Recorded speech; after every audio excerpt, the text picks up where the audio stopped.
नमस्कार। आप देख रहे हैं वंदन हिंदी ऑडियो कहानियाँ। उसमें एक और कड़ी प्रस्तुत है। आज हम कहानी लेकर के आए हैं पिता। ज्ञानरंजन की यह कहानी 60 हिंदी कहानी में बहुचर्चित कहानी है। आइए इसका हम वाचन करते हैं। उसने अपने बिस्तर का अंदाज लेने के लिए मात्र आधे पल को बिजली जलाई। बिस्तरे फर्श पर बिछे थे। उसकी स्त्री ने सोते सोते ही बड़बड़ाया, आ गए, और बच्चे की तरफ करवट लेकर चुप हो गई। लेट जाने पर उसे एक बड़ी डकार आती मालूम पड़ी, लेकिन उसे डकार ली नहीं। उसे लगा कि ऐसा करने से उस चुप्पी में खलल पड़ जाएगी जो चारों तरफ भरी है, और काफी रात एक ऐसा होना उचित नहीं है।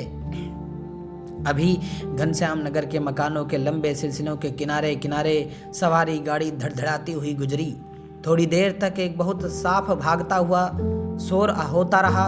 सर्दियों में जब यह गाड़ी गुजरती है तब तक लोग एक प्रहर की खासी नींद ले चुके होते हैं। गर्मियों में 11:30 का कोई विशेष मतलब नहीं होता।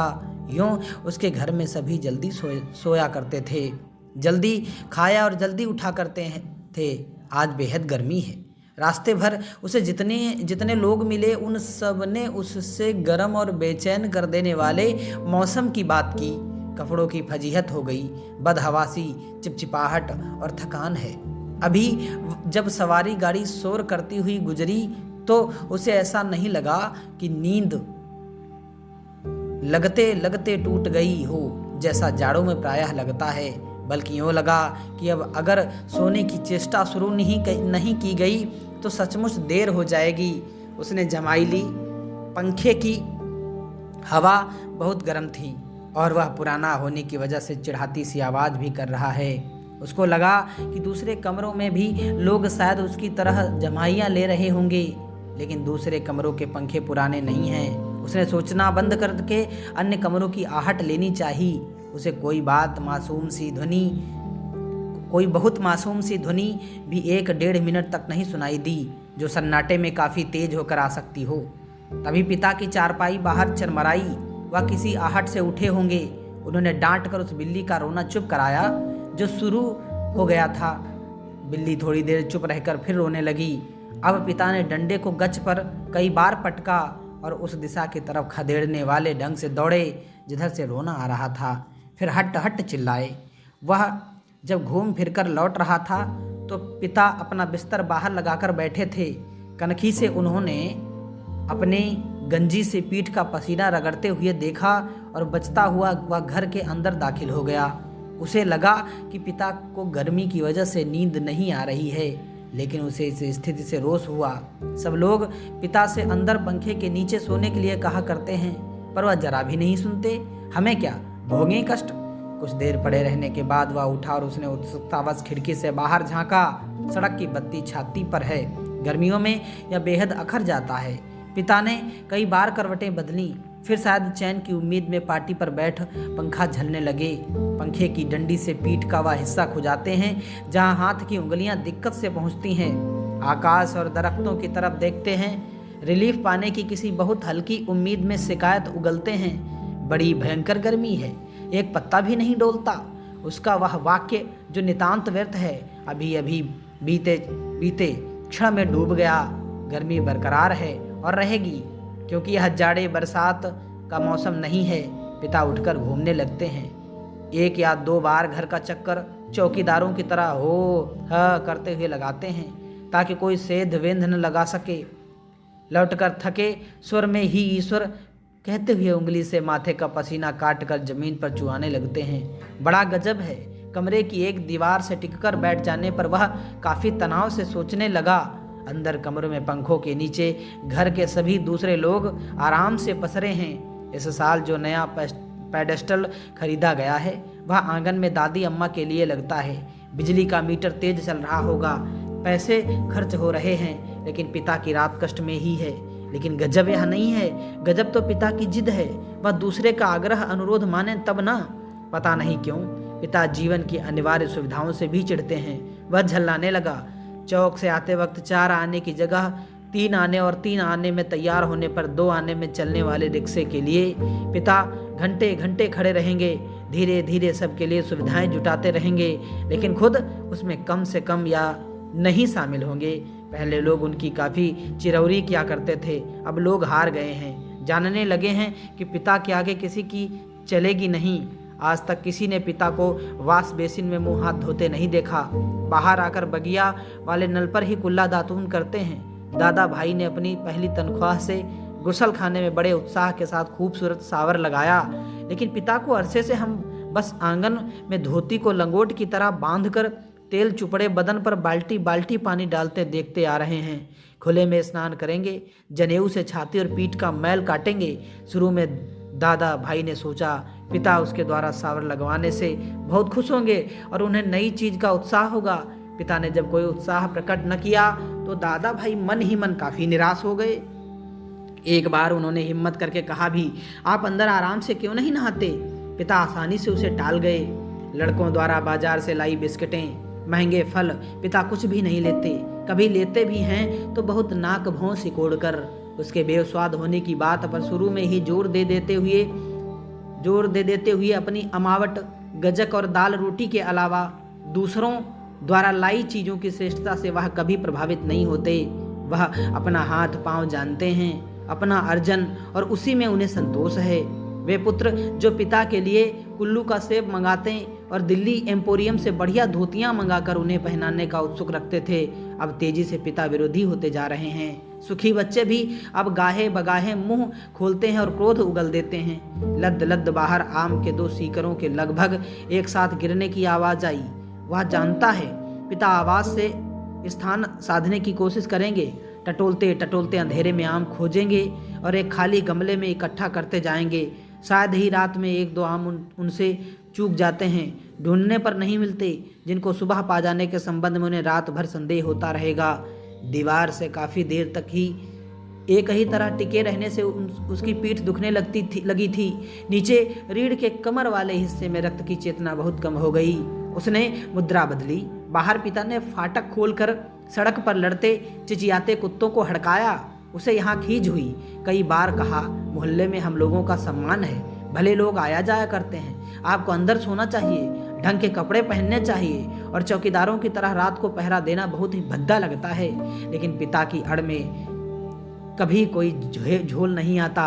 उल्टा सीधा पता नहीं कहाँ किस दर्जी से कुर्ता कमीज सिलवा लेते हैं। टेढ़ी जेब, सदरी के बटन ऊपर नीचे लगा, सभा सोसाइटी में चले जाएंगे। घर भर को बुरा लगता है। लोगों के बोलने पर पिता कह देते हैं, आप लोग जाइए ना भाई, कॉफ़ी हाउस में बैठिए, झूठी वैनिटी के लिए बेरा को टिप दीजिए, रहमान के यहाँ 1.5 रुपये वाला बाल कटाइए, मुझे क्यों घसीटते हैं? लोगों का बोलना चुटकी भर में धरा रह जाता है। पिता वैसे तो चुप रहते हैं, लेकिन जब बात बहस में उन्हें खींचा जाता है तो काफ़ी करारी और हिंसात्मक बात कह जाते हैं। उल्टे उन्हें घेरने वाले हम भाई बहन अपराधी बन जाते हैं। कमरे से पहले एक भाई खिसकेगा, फिर दूसरा, फिर बहन, और फिर तीसरा। चुपचाप सब खींचे हारे खिसकते रहेंगे। अंदर फिर माँ जाएंगी और पिता, विजयी पिता, कमरे में गीता पढ़ने लगेंगे या झोला लेकर बाजार सौदा लेने चले जाएंगे। होता हमेशा यही है। सब मन में तय करते हैं, आगे से पिता को नहीं घेरेंगे, लेकिन थोड़ा समय गुजरने के बाद फिर लोगों का मन पिता के लिए उमड़ने लगता है। लोग मौका ढूंढने लगते हैं पिता को इस प्रकार अपने साथ की सुविधाओं में थोड़ा बहुत शामिल कर सकें, पर ऐसा नहीं हो पाता। वह सोचने लगा, भूख के सामने खाते समय होने वाली व्यथात शरीकी की स्थिति में हम रहा करते हैं। यद्यपि अपना खाना हम कभी स्थगित नहीं करते, फिर भी पिता की असंप्रक्ति के कारण व्याकुल और अधीर तो हैं ही। पिता अद्भुत और विचित्र हैं। वह सोचते हुए उठा। कमरे में घूमने या सिगरेट पी सकने की सुविधा नहीं थी, अन्यथा वह वैसा ही करता। उसने सो जाने की इच्छा की और अपने को असहाय पाया। शायद नींद नहीं आ सकेगी, यह ख्याल उसे घबराने वाला लगा। पिता अद्भुत और विचित्र हैं, यह बात वह भूल नहीं रहा था।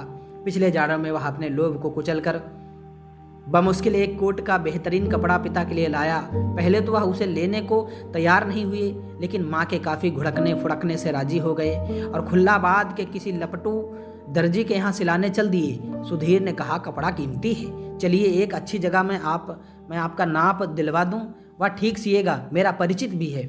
इस बात पर पिता ने काफ़ी हिकारत उगली। वह उठे। मैं सबको जानता हूँ, वही म्यूनसिपल मार्केट के छोटे मोटे दर्जियों से काम कराते और अपना लेबल लगा लेते हैं। साहब लोग, मैंने कलकत्ते के हॉल एंडरसन के सिले कोट पहने हैं अपने ज़माने में, जिनके यहाँ अच्छे खासे यूरोपियन लोग कपड़े सिलवाते थे। ये फैशन वैसन जिसके आगे आप लोग चक्कर लगाया करते हैं, उसके आगे पाँव की धूल है। मुझे व्यर्थ पैसा नहीं खर्च करना है। कितना परस्पर विरोधी तर्क किया है पिता ने। ऐसा वह अपनी जिद को सर्वोपरि रखने के लिए क्या करते हैं। फिर सुधीर ने भी कपड़ा छोड़ दिया। जहाँ चाहिए सिलवाइए या भाड़ में झोंकाइए, हमें क्या। वह धीमे धीमे बुदबुदाया। पिता बाहर अकबकाकर उठ पड़े। शायद थोड़ी देर पहले जो आम बगीचे में गिरा था, उसकी आवाज़ जैसे उन्हें अब सुनाई पड़ी हो। वह खिड़की के बाहर देखने लगा। किंचित टिका सा पीठ के पसीने से बनियान चिपक गई थी। बेहद घुटती हुई गर्म मन उसका मथा जाता था। बीबी पड़ी आराम से सो रही है। इसे कुछ पता नहीं, शायद पिता की खाट खाली थी। वे गिरा आम टटोलने के लिए बगिया में घुसे होंगे। पिता कितने विचित्र हैं। लंबे समय से वह केवल 2 ही ग्रंथ पढ़ते आ रहे हैं, यंत्रवत नियमवत, रामायण और गीता। लंबे 35 वर्षों तक अखंड केवल रामायण और गीता। उसके पहले युवा काल में जो कुछ जितना कुछ पढ़ा हो उन्होंने, उसे कभी भयावह, कभी सम्मानजनक और कभी झूठ लगता है। यह देख सोचकर कि कोई व्यक्ति केवल 2 ही पुस्तकों में जिंदगी के 35 वर्ष काट सकता है और कैसे काट लेता है। तभी उसका बच्चा कुनमुनाकर रोने लगा। उसने तपाक से खिड़की छोड़ी और अपने बिस्तर पर झूठ मूठ सो गया। ऐसा ना हो कि देवा बच्चे के रोने से उठ पड़े और उसे संदिग्धावस्था में देख बहुत से बेकार प्रश्नों द्वारा हलकान करना शुरू कर दे। देवा बच्चे के मुंह में स्तन दे पहले ही सी बेखबर हो गई। वह खुद बिस्तर पर सोता मालूम पड़कर भी जागता रहा। स्तन चूसने की चप चप आवाज आती रही और थोड़ी देर बाद बंद हो गई। उसने तय किया कि वह देवा के बारे में ही कुछ सोचे अथवा उसके शरीर को छूता रहे। उसने देवा के कूल्हे पर हाथ रखा, लेकिन उसे तनिक भी उत्तेजना अपने अंदर महसूस नहीं हुई। उसने थोड़ी देर उत्तेजना की प्रतीक्षा की।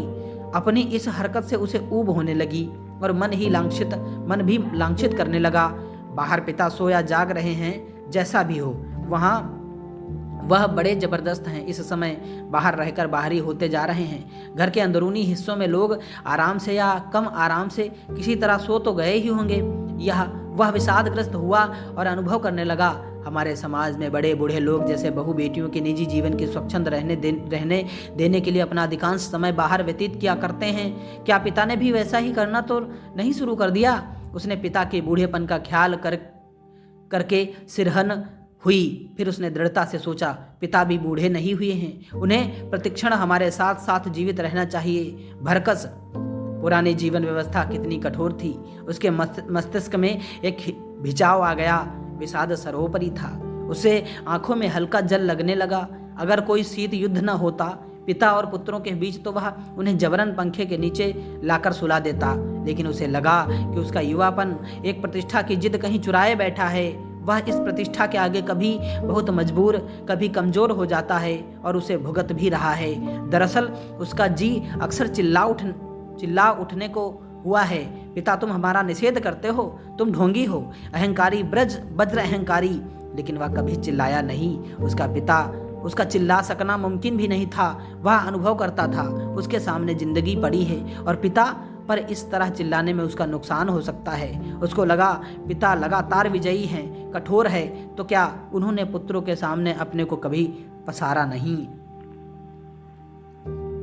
लगता है दीवारों पर भी पसीना चुहचुहा आया है। खुद को छुरा भोंक देने या दीवार पर सिर पटकने या सोती बीवी के साथ पाश्विक हो जाने का ढोंग सोचने के बाद भी गर्मी की बेचैनी नहीं कटी। उसने ईश्वर को बुदबुदाना चाहा, लेकिन वैसा नहीं किया। केवल हल्के हल्के हाथ के पंजों से सिर के बालों को दबोच कर वह रह गया। गर्मी के मौसम से कहीं अधिक प्रबल पिता हैं। उसके सामने एक घटना मजबूती से टंग गई। उसने घटना को मन में दोहराया। वायुसेना में नौकरी करने वाला कप्तान भाई बहन के यूनिवर्सिटी के खर्चे के लिए 2 वर्ष तक 50 रुपये भेजता रहा था। एक बार अकस्मात कप्तान भाई होली अवकाश मनाने घर आ गया। पिता ने उसके हाथों में उसके नाम की 1200 रुपये वाली एक पासबुक थमा दी। सबको यह बड़ा आकस्मिक लगा। कप्तान भाई को हैरत हुई और हल्की खुशी भी कि एकाएक काफ़ी रुपए मिल गए। लेकिन इस बात से उसे दुख और पराजय का भान भी हुआ। उसने अपने को छोटा महसूस किया। 2 वर्ष तक बहन के लिए उसने जो थोड़ा बहुत किया वह सब एक पल में घटकर नग्न हो गया।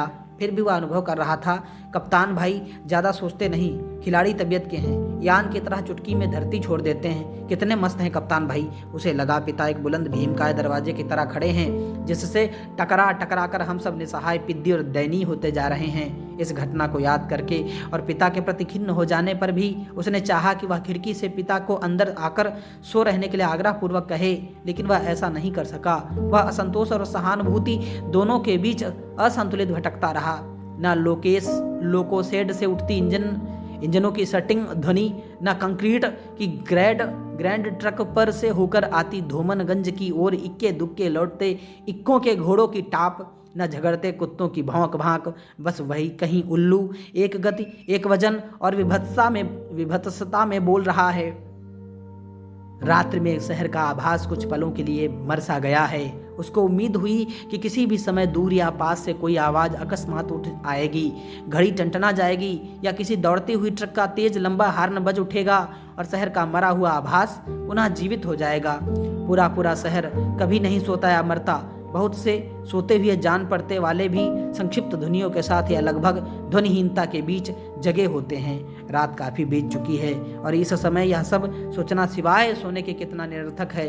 शायद पिता औंध गए हैं। करवट बदलने से उत्पन्न होने वाली खाट की चरमराहट, आम टटोलते समय सूखी अधसूखी पत्तियों के कुचलने की आवाज़, लाठी की पटक, मकान के फेरे के वक्त की खांस खंखार, कुत्ते बिल्लियों को हड़काना, कुछ सुन नहीं पड़ रहा है। इस विचार से कि पिता सो गए होंगे उसे परम शांति मिली और लगा कि अब वह भी सो सकेगा। शीघ्र नींद के लिए उसने टकटकी बांधकर पंखे की तरफ देखना शुरू किया।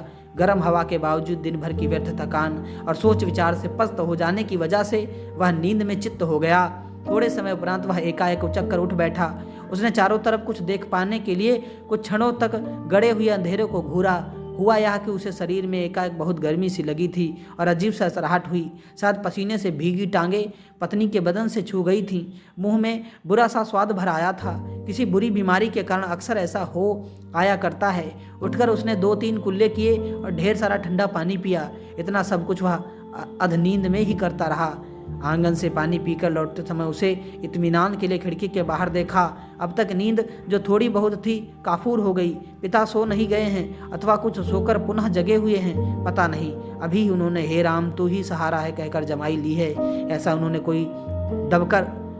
कोई दबकर नहीं किया।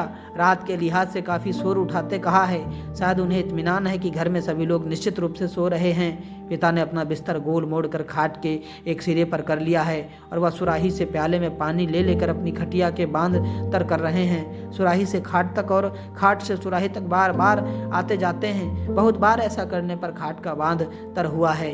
इसके बाद उन्होंने पानी पिया और पुनः एक बड़ी आवाज़दार जमाई के साथ लिपटे हुए बिस्तर का सिराहना बना निखरी खटिया पर लेट गए। तड़का होने में पता नहीं कितनी देर थी। थोड़ी देर बाद पंखा जमीन पर गिराकर उनका दायां हाथ खटिया की पाटी से झूलने लगा। चारों तरफ धूमिल चांदनी फैलने लगी। सुबह जो दूर है कि भ्रम में पश्चिम से पूर्व की ओर कौवे काँव काँव करते उड़े। वह खिड़की से हटकर बिस्तरे पर आया। अंदर हवा वैसी ही लू की तरह गर्म है। दूसरे कमरे स्तब्ध हैं। पता नहीं बाहर भी उमस और बेचैनी होगी। वह जागते हुए सोचने लगा, अब पिता निश्चित रूप से सो गए हैं शायद। मित्रों, कैसी लगी यह कहानी? ज्ञानरंजन जी की यह कहानी आपको कैसी लगी जरा सूचित करें, और अच्छी लगी रही हो या सीरीज़ तो आगे बढ़ाएं। मिलते हैं अगली